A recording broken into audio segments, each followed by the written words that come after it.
Bonjour à tous, aujourd'hui nous allons parler des vagues de correction après les 5 vagues d'impulsion. On pourra en distinguer donc deux principales. La première sont les 5-3-5 et la deuxième les 3-3-5. Nous voyons la première catégorie, les 5-3-5 et ce qu'on appelle le zigzag en ABC. Alors pourquoi 5-3-5 ? La vague A se forme en 5 temps, la vague B en 3 temps et la vague C en 5 temps. Je vous ai mis les seuils Fibonacci de retracement pour la vague B et l'extension pour la vague C. Voilà, la première catégorie, la plus simple, est terminée. Passons à la deuxième catégorie, les vagues en 3-3-5. Alors ici nous avons le flat ou appelé regular flat, toujours avec 3 temps baissiers pour la vague A, 3 temps haussiers pour la vague B et 5 temps baissiers pour la vague C. On voit bien que la vague C se termine à peu près au niveau de la A. Maintenant nous allons passer à l'expanded flat. L'expanded flat toujours en 3-3-5, 3 sous-vagues pour la vague A, 3 sous-vagues pour la vague B, 5 sous-vagues pour la vague C. On notera aussi que c'est la correction la plus commune rencontrée sur le marché. Nous allons aborder maintenant une vague que j'aime bien de correction qui s'appelle le running flat. Alors si vous avez vu ma vidéo comment entrer sur les marchés avec les vagues d'Elliott, nous l'avons abordé sur l'euro USD et qui était une entrée swing. Toujours 3 sous-vagues pour la vague A, 3 sous-vagues pour la vague B, 5 sous-vagues pour la vague C.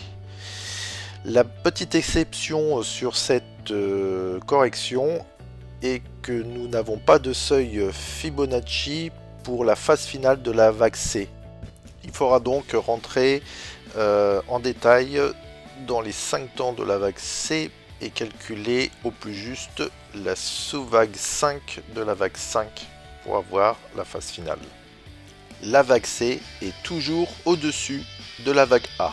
Ce qui est intéressant dans cette configuration, c'est qu'elle est annonciatrice d'une vague 3 bien souvent en extension, donc aux alentours des 2,61,8.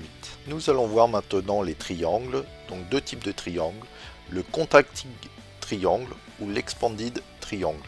L'expanded triangle est très rare sur les marchés. Nous allons rencontrer souvent le contracting triangle en 3, 3, 3, 3, 3 sous-vagues qui ne peut être rencontré que dans la vague 4 mais pas dans la vague 2.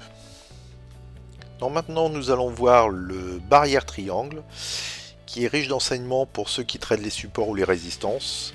On voit les 3 contacts sur le support ou sur la résistance et on a un triangle en 3, 3, 3, 3, 3 dont la sortie se fait par le bas ou par le haut en fonction de si c'est une résistance ou un support que l'on attaque. Et pour finir, nous allons voir les combinaisons en WXY ou WXYXZ. Ici, je vous ai représenté une combinaison. Une combinaison, c'est un ensemble des figures que l'on a vues précédemment.